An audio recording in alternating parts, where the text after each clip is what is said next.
Okay, Ray, so the question is, can you do laminate with the custom color hole punch? Everybody asks me that. We recommend that you don't do it.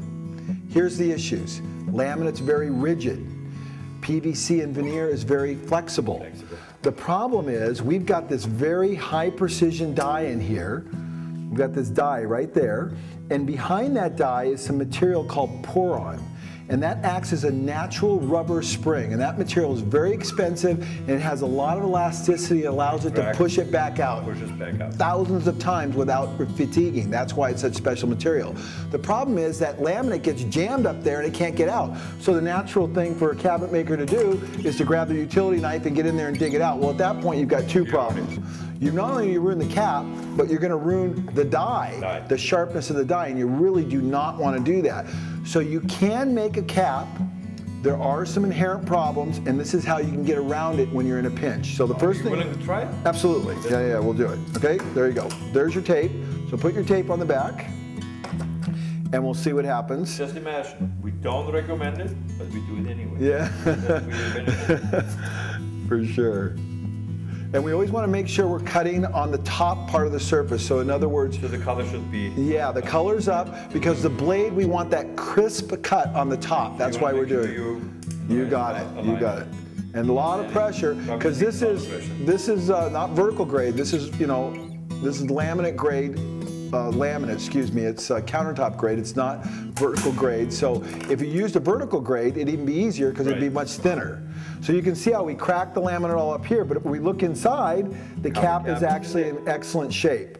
But here's how we get the cap out. We've made a provision on the most recent custom color hole punches that there's a little hole in the top of the die.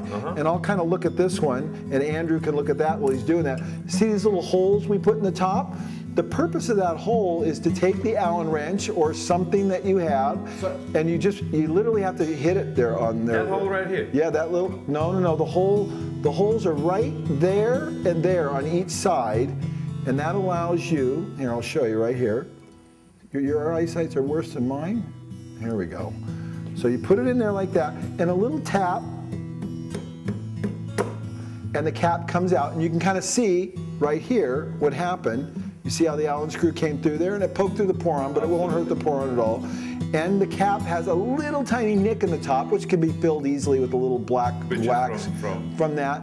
If you were to grind this off a little bit and maybe make it so it wouldn't chip it, but of course if you used vertical grade, that would come out much easier. But it's jammed in there so tight.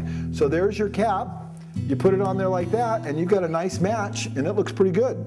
Now, of course, you would use the flush mount drill bit system to make it flush with the surface, and then you'd have a perfect fit, and it would look dynamite. So you could do a hidden screw. So like you said, it's not recommended, but it can be done. Absolutely. There's a way to do it.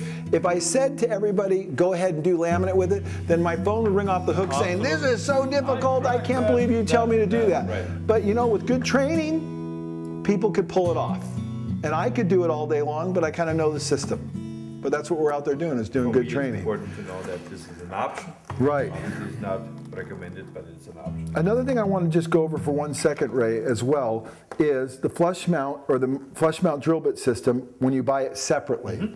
We talked about the fact that the drill bit can break easily if it drops. You know, if you drop this over like this, right? So we put extra drill bits in here, and as you can see in this kit, we've got a couple extra drill bits in there. Okay, so we've provided for that, and we did that deliberately so the customer doesn't have to call us and say, hey, I need a replacement drill bit. Of course, you said it's a standard 1/8" bit, but you do have to cut the flat in there. So that's the way that system is, and hopefully that covers all the issues on the flush mount drill bit system. We'll move on to the next one. Wonderful. Okay, thanks, Ray. I'm excited.